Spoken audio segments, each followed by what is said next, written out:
The Chronicles of Grinnell, a tragedy in American academia. Oh my God, where do I even begin? Picture this, my loves.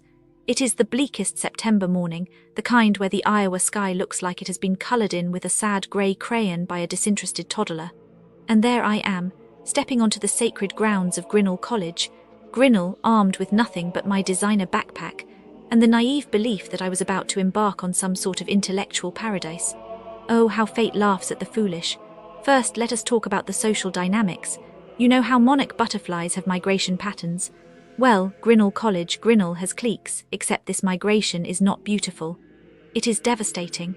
Imagine walking into a room where everyone has already formed their little circles, like medieval peasants huddled around a single loaf of bread, except the bread is friendship, and you are not invited.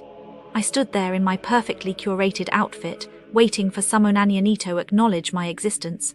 But no, the administration, of course, does nothing. They are too busy polishing their prestige brochures.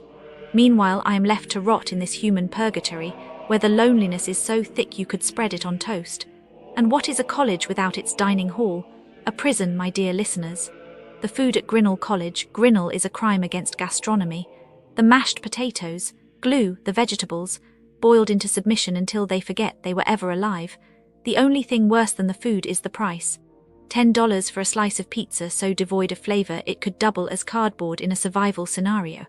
Oh, but wait, did I mention the tampons? Yes, Grinnell College, Grinnell, in all its progressive glory, has tampons in the men's bathroom. Now, do not misunderstand me, I am all for inclusivity, but when your food makes people question their will to live, maybe focus on the basics first. Ah, the professors. Oh, the brilliant, elusive, unapproachable professors. They float through the halls like ghosts of academia, their eyes vacant, their lectures dense with theory but devoid of any practical use. Like Darling, if I wanted to hear a lecture on the existential dread of 18th century philosophers, I would have just stayed in bed and read Twitter. But no, here I am, paying tuition for the privilege of being ignored by people who would rather be writing their next paper than answering why my grade dropped from an A to a C overnight. Then there is the weather. Oh, the Iowa winters. Imagine being trapped in a freezer while someone whispers Nietzsche quotes at you. That is Grinnell College, Grinnell in winter. The cold seeps into your bones, the wind howls like a disappointed relative, and just when you think it cannot get worse, the mental health services tell you the wait list is 4 months long. Ah yes, the perfect remedy for seasonal depression bureaucracy. And let us not forget the financial aid. It is a trap, my dears, a honeyed promise that twists into strings. They lure you in with a number so generous you might weep, only to reveal the fine print and fees, unexpected charges, thinly veiled threats disguised as academic requirements. It is like being handed a diamond, only to realize it is cubic zirconia tacked onto a debt contract. Grinnell College, Grinnell, is a masterclass in disappointment. A place where dreams go to die, where ambition is crushed beneath the weight of apathy, where the only thing more overpriced than the education is the therapy you will need afterward. But hey, at least the pool is nice. Tell me, my sweet, suffering friends, was your experience just as tragic? Let me know in the comments, and together we shall mourn what... The businesses near Grinnell College, Grinnell, leave much to be desired. If you are expecting a vibrant, well-run commercial scene, prepare for disappointment. The area is plagued by inconsistent service, questionable quality, and an overwhelming sense of neglect. Let us walk through what awaits visitors here so you know exactly what to expect, or rather what to avoid. Dining establishments near Grinnell College, Grinnell, are a gamble at best. Restaurants here have a habit of serving underwhelming or outright inedible food, with little regard for customer satisfaction. Take relish, for example. The food is often poorly prepared, chicken described as disgusting, served over soggy lettuce with random watermelon slices thrown in like an afterthought.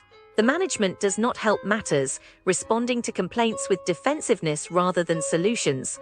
One diner recounted sending back an undercooked burger, only for it to return still raw, followed by a confrontation with the owner who dismissed the issue entirely. And let us not forget the overwhelming smell of cigarettes lingering in the air, making the dining experience unpleasant before the food even arrives. Coffee shops in the area are no better. Saints Rest Coffee House promises a cozy retreat but delivers frustration instead.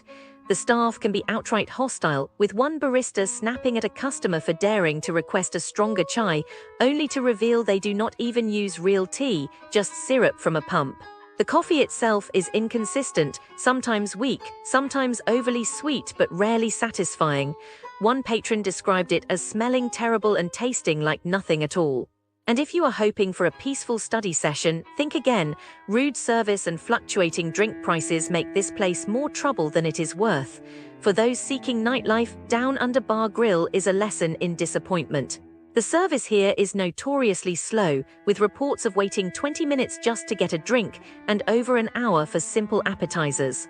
Some customers have even described waitstaff as visibly intoxicated, more interested in showing off their phone photos than actually serving customers. The food is no better, undercooked wings served bloody burned dishes and overpriced poorly made drinks. And if you were hoping for a lively atmosphere, think again. The bands are bad, the crowd is cliquey, and there is no space to dance. Shopping in this area is equally frustrating. Anna Kate's boutique lures customers in with stylish clothing, but traps them with poor quality and restrictive return policies. Items arrive stretched out, clearly worn before, yet refunds are denied. Only store credit is offered, forcing shoppers to give the business another chance they do not deserve. Customer service is lacking as well, with employees coming across as annoyed rather than helpful, even when a sale is about to be made. Even specialty stores like Brown's Shoe Fit Co. suffer from neglect. Customers report walking in and out without so much as a greeting, let alone assistance. It is as if the business does not even want patrons to stay. And then there is Solera, a wine bar that seems more interested in political statements than hospitality. Customers who do not align with the establishment's views report a sudden drop in service quality, as if their presence alone is an inconvenience. The prices are steep, with an additional fee just for drinking wine on site, as though sitting down is a luxury you must pay extra for. So what should travelers take away from this? The businesses near Grinnell College, Grinnell, are inconsistent at best, outright unacceptable at worst. If you must visit, manage your expectations, prepare for slow service, subpar food, and an overall lack of care. Or better yet, look elsewhere. Life is too short for bad coffee, undercooked chicken, and store credit scams. You deserve better, they just do not seem interested in providing it. I am investigating crimes near Grinnell College, Grinnell, and you know, it's like really scary what I found. So basically, businesses near Grinnell College, Grinnell, are like not always what they seem. Let me tell you about these retail and service scams. Like, Iowa authorities intercepted millions in attempted scams, and it's not just online, you know. Some of these scams happen in person at physical locations. They tell you to transfer or protect your money, and you like, wait, what? It's so easy to fall for it. I predict the victims were probably so confused and frustrated, like, why did I do that? You know, it's like, they taking advantage of you when you most vulnerable. And then there are these cosmetology and nail salon violations in nearby towns. Like the Iowa Department of Inspections, Appeals, licensing found salons and nail spas doing unsanitary practices, unlicensed activity, and improper conduct. You know, it's like, how could you do that to people? It's not just about the money, it's about people's health.